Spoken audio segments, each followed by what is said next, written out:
Pemirsa, kisah unik dan menarik yang diunggah di media sosial acap kali mencetak viral. Salah satu video viral yang banyak diperbincangkan netizen adalah video yang berjudul memperlihatkan sejumlah orang menunjukkan 3 galon air berisi uang koin pecahan 1.000 dan 500 rupiah. Ternyata uang koin berjumlah Rp45.980.000 itu adalah tabungan milik seorang ibu di Banyuwangi yang tidak disebutkan namanya. Ibu itu membeli rumah seharga 46 juta dengan membayar pakai uang koin hasil tabungannya. Dari keterangan video, dibutuhkan waktu 8 jam dari pukul 9 pagi hingga pukul 17 waktu Indonesia Barat untuk menghitung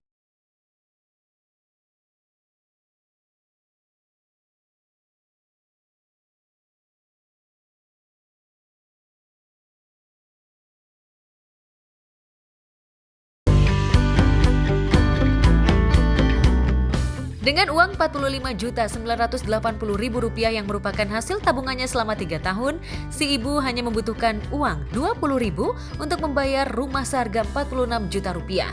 Namun tidak dijelaskan apakah uang koin itu ditukarkan ke bank atau diserahkan langsung kepada pihak penjual rumah. Yang pasti, kisah unik tentang ketekunan menabung uang koin menginspirasi netizen untuk menabung dari uang koin. Itu sih menurut saya. Karena itu pakai uang koin berapa galon tadi kalau nggak salah ya.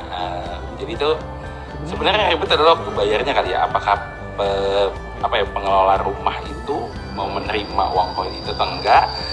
Tapi secara mata uang sih sebenarnya harusnya fine aja ya, valid aja. Cuma kan ribet ngitungnya dan itu pasti makan waktu banget. 46 juta rupiah dalam bentuk uang koin kayak PR banget itu buat ngitungnya sih. Sebenarnya itu lebih ke kasihan sama petugas yang ngitungnya nanti gitu. Alangkah lebih baiknya sebenarnya mungkin dibawa ke bank dulu kali ya, dikonversi masuk ke tabungan, nanti tinggal transfer gitu. Cuma ya kalau memang niatnya adalah untuk nabung, pertama kan pakai uang koin itu sama berapa tahun gitu kalau nggak salah nabung tadi ya. Bagus sih sebenarnya nabung itu pakai uang koin, jadi ada motivasi, ternyata bisa beli rumah. Jadi positifnya bisa diambil adalah konsistensi untuk nabungnya.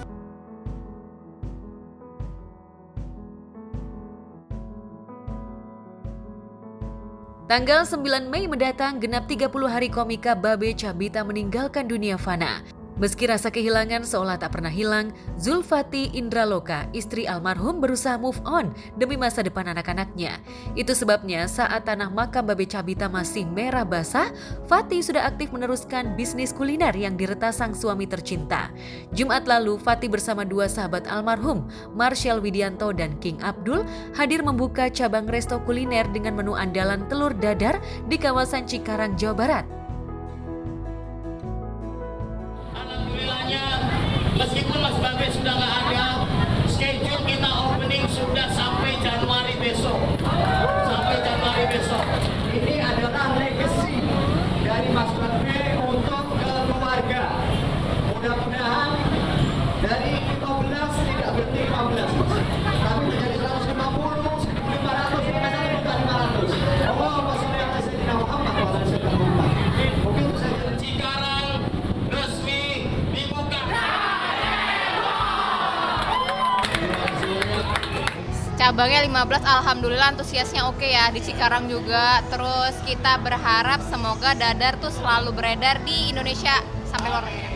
Karena biar kalian lebih ngiler lagi, saya akan review bareng Kak Fati ya. Kita review produk kita sendiri nih. Jadi dulu itu waktu tester aku bikin sambal udang apa segala macam, yang ngetes Mas Babe. Wah masuk, cocok gitu. Dengan harga merakyat namun lezat, resto Babe Cabita berkembang cukup pesat, bahkan terus menggurita sampai komika bersahaja itu meninggal dengan tenang. Perjuangan Babe Cabita itulah yang ingin diteruskan oleh Fati, King Abdul dan Marshall Widianto yang tetap melakukan inovasi dalam hal variasi menu. Ini menu yang spesial komplit, jadi semuanya ada. Sambal-sambalannya, oseng ada, spesial ada. Ya, siap, selamat makan, bos. Nah, tepuk tangan buat Cici teman-teman.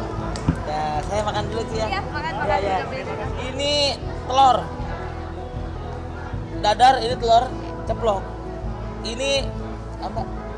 Speak. Kailan crispy. Nah ini Jadi ini saya pakai Oseng lagi. Ceker. bukan ceker ini. Oseng ini Daging, pakai daging. sorplit. Sorplit.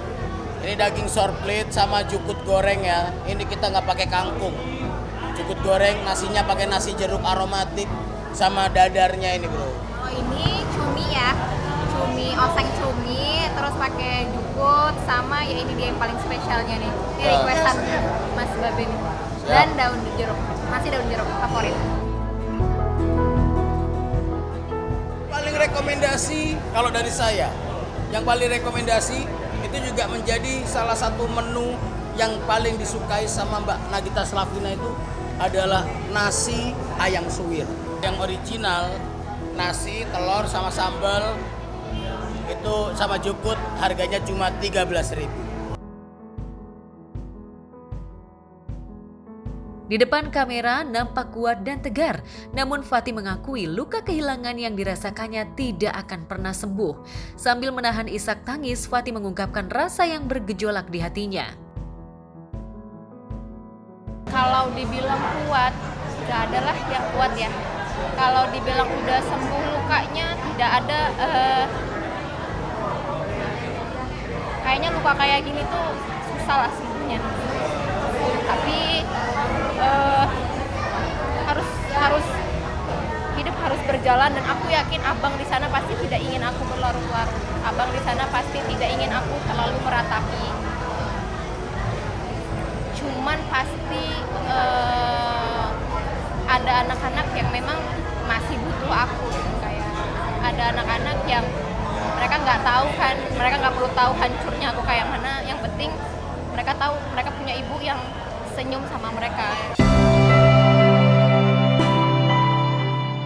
Dalam waktu dekat, Fatty juga ingin menunaikan amanat almarhum dengan melelang Vespa milik Babe Cabita yang hasilnya nanti akan disumbangkan untuk pembangunan masjid.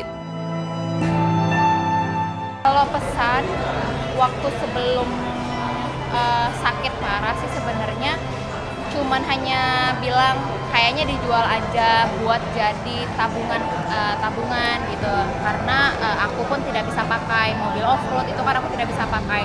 Jadi sifat yang hobi-hobinya almarhum itu ya udah kayaknya kamu jual aja buat jadi tabungan, hanya seperti itu.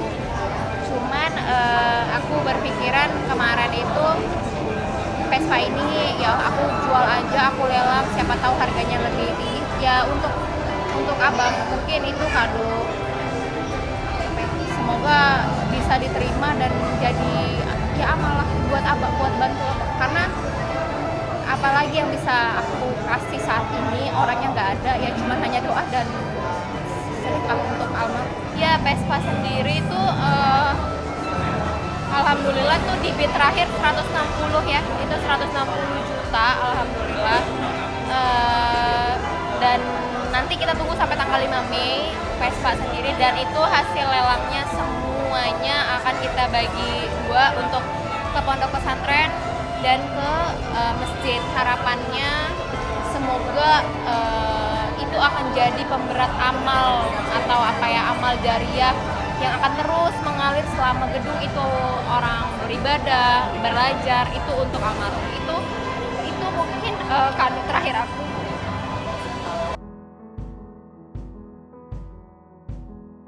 Menjadi single parent dulu tak pernah terbesit di benak Fatty, tapi takdir hidupnya berkata lain. Jika soal ekonomi, Fatty tak begitu khawatir lantaran setiap anak ada rezekinya sendiri-sendiri. Namun Fatty merasa miris bila putri bungsunya yang baru berusia 2,5 tahun tidak bisa mengingat cinta dan kasih sayang ayah kandungnya yang begitu besar. Nebula itu kan 2,5 tahun. Aku berpikiran, ingat nggak ya Nebula sama ayahnya? Memori Nebula tuh gimana ya nanti sama ayahnya, itu sih yang buat aku kita cewek ya, aku dari TK sampai aku kerja sampai aku lembur aku selalu dianterin sama ayah, almarhum ayahku gitu kan. Ada kepikiran kayak kalau Nebula tidur itu Nebula bisa rasain nggak ya cinta pertama anak perempuan itu ayahnya gitu. Jadi lebih ke semoga anak-anak ini jadi anak-anak yang kuat.